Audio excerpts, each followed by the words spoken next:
Bonjour et bienvenue sur Radio Mangalala. Avant de commencer, nous pouvons remercier toute personne qui nous suit et nous demandons à toute personne qui nous regarde de bien vouloir s'abonner à la chaîne. Eh bien, jeudi 7 mai 2026, devant la haute cour militaire à Kinshasa, le parquet général des forces armées de la République démocratique du Congo a requis la servitude pénale à perpétuité, prison à vie contre le lieutenant-général Filemon Yavirong, surnommé le Tigre Katangé. Cette réquisition intervient dans un procès hautement sensible ouvert en décembre 2025 qui révèle les tensions internes au sein de l'armée congolaise face à la crise dans l'Est. Le magistrat du parquet militaire, le lieutenant-général Lucien René Lukulia Bakumi, auditeur général de FARDC, a demandé à la Cour de déclarer établi en fait comme en droit les infractions de trahison et l'incitation des militaires à commettre des actes contraires au devoir ou à la discipline. Dans ces réquisitions précises, le 20 ans de servitude pénale pour l'incitation des militaires à violer la discipline, servitude pénale à perpétuité pour l'effet de trahison. Le parquet a cependant sollicité l'application de l'article 7 du Code pénal militaire qui prévoit que seule la peine la plus lourde soit retenue en cas de concours d'effraction. Il a également plaidé pour la prise en compte des circonstances atténuantes liées à la délinquance primaire du prévenu. L'accusation repose principalement sur les soupçons de collusion avec le Rwanda via des contacts présumés avec l'entourage du général rwandais James Kabarebe. Un élément central, un SMS datant d'il y a 4 ans, prétendument envoyé par un collaborateur de Kabarebe et retrouvé selon des témoignages dans le téléphone du général Yav. Ces messages auraient été dissimulés à la hiérarchie. D'autres accusations portent sur des actes de trahison portant atteinte à la sûreté de l'État, les citations des militaires à des comportements contraires à leurs obligations, notamment dans le contexte des opérations dans l'Est.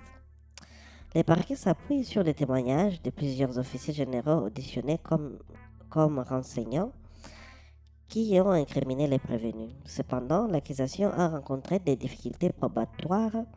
Plusieurs services, dont le Conseil national de cyberdéfense, n'ont pas réussi à extraire ou expertiser de manière concluante les données des téléphones saisis il y a plus de 3 ans.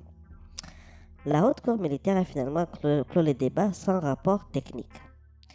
Né dans les maquis Katangé en Angola, Filemon Yavirong a une longue carrière sous le régime Mobutu, Kabila père et Joseph Kabila.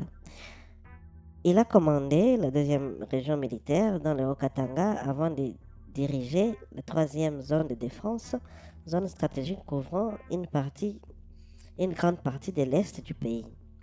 Son arrestation surprise en septembre 2022 à Kinshasa a secoué l'institution militaire. Il est détenu depuis à la prison centrale de Makala. Il est poursuivi dans 2 dossiers distincts: trahison et incitation, dossier principal, trahison et participation à un mouvement insurrectionnel avec co-prévenu Issa Shaori Chibogo. La défense menée notamment par Maître Parfait Kayanga et Maître Carlos Ngwapichi conteste vigoureusement les accusations et elle dénonce un dossier mal ficelé, basé sur des rumeurs et des témoignages indirects et l'absence de preuves matérielles tangibles. Les avocats soulignent qu'aucune localité n'est tombée sous le contrôle ennemi, sous le commandement de Yav, et demandent son acquittement pur et simple pour insuffisance de preuves. La mort d'un témoin clé, le général Peter Sherman, a affaibli l'accusation sur les volets du SMS. La défense parle du tombeau vide et des possibles règlements de comptes politico-militaires. Ce procès intervient dans un climat de fortes suspicions envers les officiers issus de l'ère Kabila, accusés parfois de loyauté divisée face au Rwanda et au M23. Il met en lumière les défis de cohésion de FARDC et les fractures internes.